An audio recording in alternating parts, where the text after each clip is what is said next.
एक बच्चा रो रहा था, तो बड़ा धनवान आदमी का बच्चा था। दादाजी द्वार पर बैठे थे। दादाजी कहते हैं, रे पोता काहे रोते हो? कहा, दादाजी कलम वाला जा रहा है, हम कलम खरीदेंगे। तो दादाजी कहते हैं, रे बउआ तो अभी 2-3 साल का है, कलम भी चलाना नहीं जानते हो, पढ़ाई भी करना नहीं जानते हो, पढ़ते भी नहीं हो, तो कलम क्या करोगे बेटा? का दादाजी कलम तो पहले खरीद दीजिए, हम क्या करेंगे नहीं करेंगे, हम खेलेंगे। दादाजी कलम खरीद दीजिए, हम कलम से खेलेंगे। दादाजी कलम खरीद दीजिए, हम कलम से खेलेंगे। दादाजी कलम खरीद दीजिए, हम कलम से खरीदेंगे, खेलेंगे। विचार कीजिए, बच्चा बार बार यही बात बोलते थे कि दादाजी कलम से हम खेलेंगे, कलम चाहिए। दादाजी तंग हो गए, कहा मैं इस गांव में सबसे धनवान आदमी हूं, मेरा पोता कोई खिलौना के लिए रोवे तो अच्छी बात नहीं है। दादाजी पोताजी को कलम खरीद दिया, पोता कलम से खेलने लगे। देखिए, कलम से खेलने लगे, बच्चा खूब देर तक खेला कलम से। फिर उसी रास्ते से एक रिक्शा वाला जा रहा था। रिक्शा देखने में बड़ी सुंदर लगा, तो रिक्शा देखने में सुंदर लगा तो बच्चा रिक्शा के लिए रोने लगा। कहा, दादाजी रिक्शा खरीद दीजिए, हम रिक्शा लेकर के खेलेंगे। तो दादाजी तो धनवान आदमी थे, उसको धन की कमी नहीं था, पैसे की कमी नहीं थी, तो उसको रिक्शा खरीद दिए। रिक्शा जब खरीद दिए तो बच्चा रिक्शा से खेलने लगे। आप तो जानबे करते हैं रिक्शा का दाम कितना है, तो बच्चा रिक्शा के साथ खेलने लगे। खेलते खेलते उसी रास्ते से एक घोड़ा वाला जा रहा था। बच्चा फिर दादा को कहता है, दादाजी कहा, क्या हुआ तुमको? अब कहा, हमको घोड़ा चाहिए, घोड़ा, हमको रिक्शा नहीं चाहिए, कलम नहीं चाहिए, हमको घोड़ा चाहिए। दादा कहा, अरे तुम रोते क्यों हो? घोड़ा बहुत दाम में होता है। दादा, दाम कितनों लग जाए, लेकिन हमको घोड़ा चाहिए। अब दादाजी को घोड़ा खरीद के देना पड़ा पोता को। अब पोता घोड़ा के साथ खेलने लगा। कुछ देर तक घोड़ा के साथ खेला, तब उसी रास्ते से हाथी वाला जा रहा था। फिर दादाजी के पास दौड़ करके पोता गया। कहा, दादाजी कहा, क्या हुआ? तुम आज दिन भर हमको तंग कर दिए हो, क्या हुआ? कहा, दादाजी हमको हाथी खरीद दीजिए। कहा, ठीक है। दादा सोचा कि एक ही पोता है, दुलारा है, हमको क्या कमी है। जब पोता हाथी मांगता है तो हाथी दे देते हैं। देखिए दादाजी किया, एक हाथी खरीद दिया 50,000। पोता हाथी के साथ कुछ देर तक खेला, तब पोता सोचा कि अरे अब क्या करें। खेलते खेलते हाथी के साथ तब क्या कहता है, दादाजी का क्या हुआ? कहा, वो हाथी को कलम की खोपिया में ढुका दीजिए। दादाजी हाथी को कलम की खोपिया में ढुका दीजिए, घुसा दीजिए। कहा, रे बेटा, ये नहीं हो सकेगा, कलम का खोपिया इतना छेदा है, उसमें हाथी कैसे घुसेगा? बोलिए। तो वही काम ये संसार में मन करता है। देखिए, जिसका मन काबू में नहीं है ना, तो कलम के खोपिया में ही आज तक हाथी घुसा रहे हैं, इसलिए परेशानी में है, इसलिए दुख में है। हमारी कहने का भाव है, सदगुरु कबीर ने कहा, मन सागर मनसा लहरी, बूढ़े बहुत अचेत, कही कबीर ते बाँची हैं, जाके हृदय विवेक। सदगुरु कबीर कहते हैं मन सायर अर्थात मन समुद्र है, मनसा लहरी का जैसे समुद्र में लहर उठते हैं, तो जब लहर उठते हैं तो जो उसमें चेता हुआ लोग नहीं रहता है तो लहरें उसको डुबा उबा करके खत्म कर देता है, उसकी मृत्यु हो जाती है। जो अचेत रहते हैं वो लहर में भांस जाते हैं, डूब जाते हैं, मर जाते हैं। तो मन शायर, आपका मन जो है वह समुद्र है। मन शायर मनसा लहरी, कहा ये मन में जब लहर आता है तो कौन चीज का लहर आता है? संसारिक विषय वस्तु भोगने की। भोग एक प्रकार की नहीं होती है, केवल स्त्री भोग, केवल पुरुष भोग, इसी को भोग नहीं कहता है। कई प्रकार के भोग होते हैं और जिसका स्वाद ये विवेकशील प्राणी मानव लेते हैं। पशु की तो बात छोड़िए, वो तो स्वभाव में जीवन जी रहा है, वो जैसा जिया था, जैसा जी रहे हैं, अब तक उसी ढंग का जी रहे हैं। पक्षी का भी वही स्वभाव है, कीड़े किरमिट पिल्लू का भी वही स्वभाव है, लेकिन मनुष्य अपनी स्वभाव को छोड़ दिए हैं। विचार कीजिए, हमने कहा मन शायर मनसा लहर, बुरे बहुत अचेत, कहा कई प्रकार के भोग हैं। जो तंबाकू चाटते हैं, क्या वह भोग नहीं है? बोलिए, तंबाकू का स्वाद मिलता है तभी तो तंबाकू के लिए आप उत्प्लावित हो जाते हैं।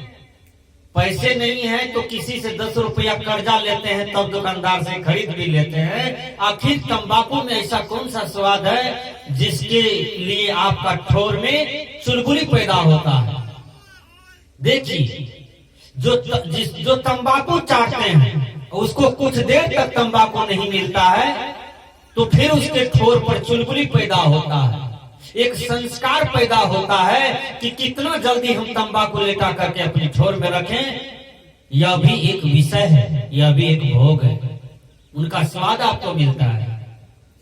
तो हमने कहा कि जो भी विषय की भोगों को हम भोगते हैं, जो भी भोग को भोगते हैं तो उसके परिणाम को भी देखना चाहिए। हमने एक पुस्तक लिखा है, भजनावली भाग 1, भजनावली भाग 2। हम 7 पुस्तक लिख चुके हैं, लेकिन एक ही पुस्तक केवल छपा है, भजनावली भाग 1। उसमें है, करने से कुछ पहले यह बात सोच लो, अंजाम क्या होगा इनका तो होश लो, जिसने ही सोचा उसको कल्याण हो गया। मतलब, हे मानव, कुछ भी करने से पहले उसके परिणाम को सोचो, उसके अंजाम को सोचो, तब भला होगा, नहीं तो बुरा हो जाता है। देखिए, जो तंबाकू चाटते हैं तो तंबाकू से पूछना चाहिए, हाथ में ले लीजिए, लेटा करके रख लीजिए और तंबाकू से पूछिए क्या है तंबाकू, क्या तुमको खाने से विटामिन की प्राप्ति होती है? Vitamin A, vitamin B, vitamin D, vitamin C, कोनो विटामिन है तुम्हें? तंबाकू से पूछिए आप, क्या है तंबाकू? मैं तो कुसंग बस, मैं तो गलत संगति के कारण, गलत मति के कारण, गलत बुद्धि के कारण मैं तो तुमको सेवन कर रहा हूं, तुम्हारा मित्र बन गया हूं। लेकिन तंबाकू तुमसे पूछना चाहता हूं, तुम परिणाम क्या दोगे? मैं तो तुमको मित्र बनाया हूं, मैं तो तुम्हारे रस को चूसता हूं, मैं तो तुमको अपना लिया हूं, आत्मसात किया हूं तंबाकू, लेकिन तुम ये बताओ कि तुम परिणाम क्या दोगे हमको, रिजल्ट क्या दोगे? तो तंबाकू क्या कहता है? खैनी न खाना बंदो, छाले पड़ेंगे गोरे होठ में, दांतों में होगा अल्सर, नींद न होगी रातों रात में, भरी जवानी चौपट होगी, हजम न होगा खाना, होगी बड़ी खराबी, होगी बड़ी खराबी। नशा जहर है, नशा में डर है, जीते जी मर जाना, होगी बड़ी खराबी, होगी बड़ी खराबी। तंबाकू क्या कहते हैं कि हे भैया, हमको जिसने जिसने आत्मसात किया तो देखो मैं क्या कर देता हूँ उसको। दोस्ती तो करता हूँ, हमसे भी दोस्ती निभता है, लेकिन हम निभाते निभाते परिणाम क्या देते हैं, तनिक हमको मेरी बात को ठीक से सुनो। तंबाकू कहता है सबसे पहले तो हम धीरे धीरे उसके चमड़ी में पकड़ते हैं, चमड़ी में। देखिए तंबाकू कह रहा है चमड़ी में पकड़ते पकड़ते धीरे धीरे मांस में हम घर बनाते हैं। मांस में घर बनाते बनाते धीरे धीरे हम हड्डी में पकड़ लेते हैं। जब हड्डी में पकड़ते हैं तो हम छेड़ी मारते हैं ऊपर में, तब छेड़ी मारते हैं तो लोग भकचकाता है, मर भाई ये छोटा सा छेड़ी मारा है, ये क्या है, देखे डॉक्टर के पास चेक करावे। जब डॉक्टर के पास जाता है तो डॉक्टर कहता है अरे बाप रे बाप, ये तो अल्सर है जी। अब अल्सर के लिए, ऑपरेशन के लिए यंत्र तंत्र भटको, तब तक में वह कीटाणु तंबाकू पूर्ण रूप से हड्डी में घर बना लेता है, तो अल्सर से वह कैंसर हो जाता है। जब कैंसर हो जाता है तो जमीन बेच करके लगा दीजिए, पैसा रुपया कितनों खर्च कर दीजिए, यदि वह कैंसर प्रथम स्टेज का है तो सुधार रह सकता है, दूसरा स्टेज का है तो सुधार हो सकता है, नहीं भी हो सकता है, लेकिन तीसरा चौथा स्टेज का यदि कैंसर हो गया तो दुनिया की कोई डॉक्टर आपको नहीं बचा सकते हैं। आप अपने जीवन में मृत्यु को ले लिए और जान करके ले लिए। एक तंबाकू आपको मौत दे दिया और कैंसर का रूप लेकर के मृत्यु को प्राप्त करा दिया। यह भोग का परिणाम है, यह विषय का परिणाम है, विचार कीजिए। इसलिए तंबाकू को नहीं चाटना चाहिए। अब मैं चलता हूं आपको सुपारी के पीछे, जर्दा के पीछे। सुपारी ज्यादा चिबाने से, खाने से आपके पेट में गर्मी हो जाएगी, पेट कब्ज हो जाएगा, भूख कम लगेगा, आंख की रोशनी जा सकती है। सुपारी की गर्मी से आपका पाचन तंत्र क्रिया बिगड़ सकता है, पेट झड़ी आ सकता है। यदि कहीं पेट झड़ी पकड़ लिया तो 6 महीना तक पेट झड़ी आपका ठीक नहीं होगा। ये सारे गर्मी के कारण होते हैं, विचार कीजिए। इसलिए सुपारी को भी नहीं खाना चाहिए, वो भी नशीला पदार्थ होता है, लेकिन मनुष्य मनमुखी है, वो तो बात मानता ही नहीं है। अब मैं सुपारी का भी परिणाम गड़बड़ है, रिजल्ट गड़बड़ है, इसलिए सुपारी को सेवन नहीं करना चाहिए।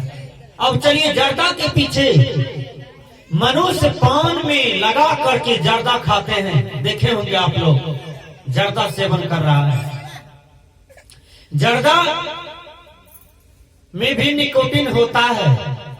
हमारे जन्मस्थान में एक आदमी बहुत मोटा ताजा, देखने में खूबसूरत, 7-8 बच्चे की पिता था, लेकिन भर दिन एक डिब्बा जर्दा खा लेता था, एक डिब्बा जर्दा खा लेता था।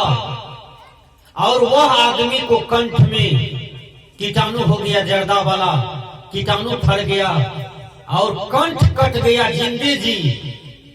दूध भी देते थे तो कंठ देकर के जो कट गया था, जो पिल्लू कंठ काट दिया था, वो देकर के दूध भी बह जाता था। और 2 महीना वह घिसोट काटा, दूध के बिना, पानी के बिना, अन्न के बिना। उसके बाद वह मर गया, बहुत बड़ा बड़ा पिल्लू हो गया था। वही जर्दा का परिणाम था। तो जर्दा का भी रिजल्ट खराब है, इसलिए जर्दा नहीं खाना चाहिए। ये सब भी नशा होता है।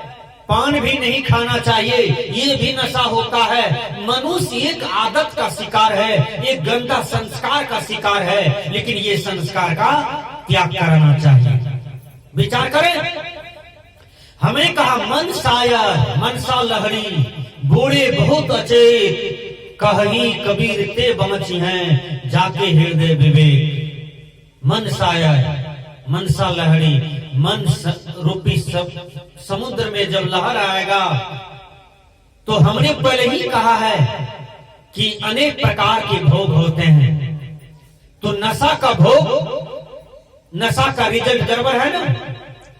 अब तो ये छोटी मोटी नशा लोग जिसको समझते हैं, उसका परिणाम और ज्यादा भयंकर अब होने लगा है। दुनिया में सबसे बड़ा खतरनाक नशा है खैनी खाना, जो शराब और दारू से भी ज्यादा खराब होता है। विचार कीजिएगा।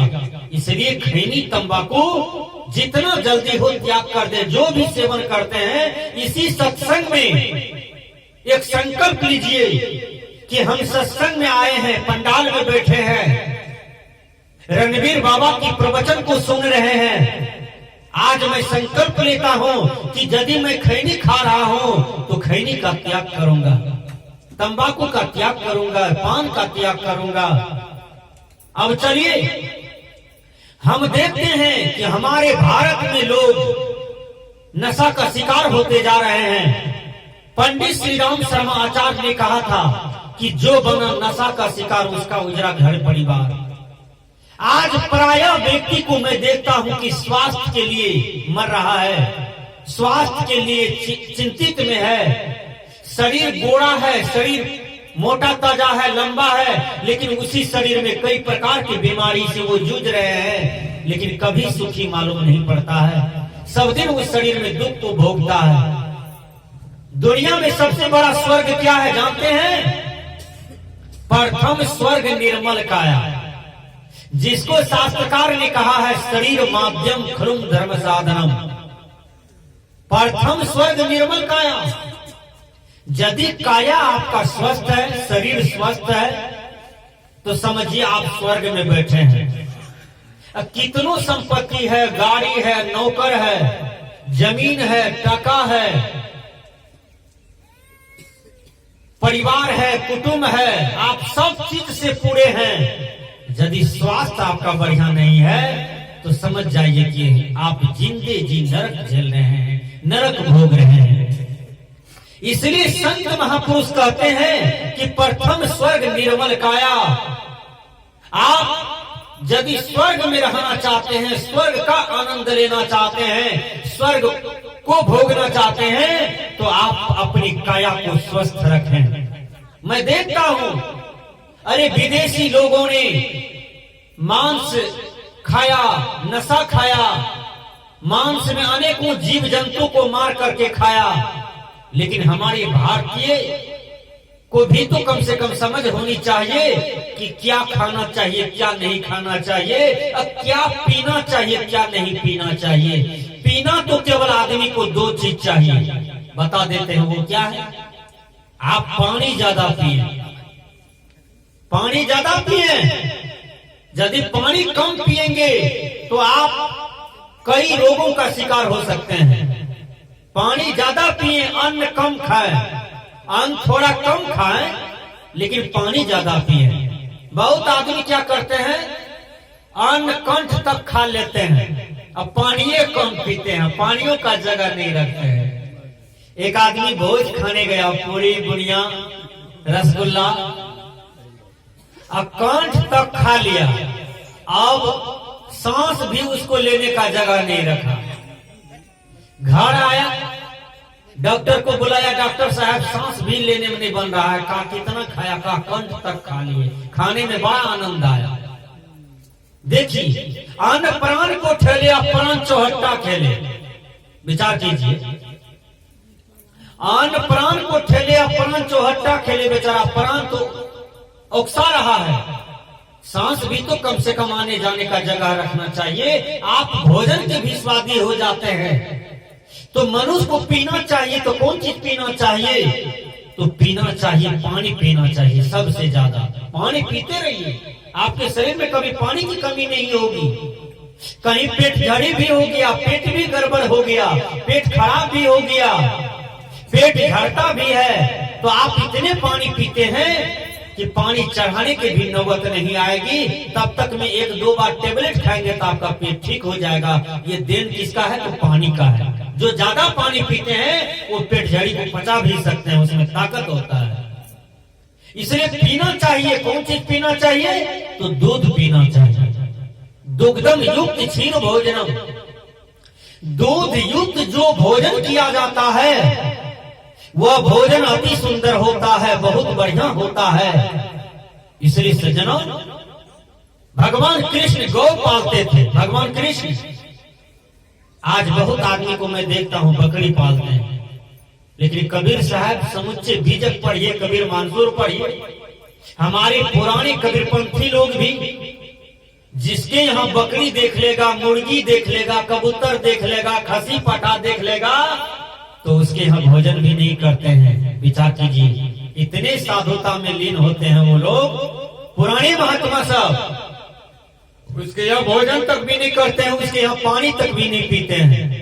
एक आदमी गया अपनी बेटी के यहाँ बकरी देखा, तो दूसरे आदमी जो कंठी वाला था, माला वाला था, भजन भेदी था, उसके यहाँ बकरी नहीं था। तो बेटी के यहाँ भोजन नहीं किया, बेटी को यहाँ भोजन वो नहीं किया।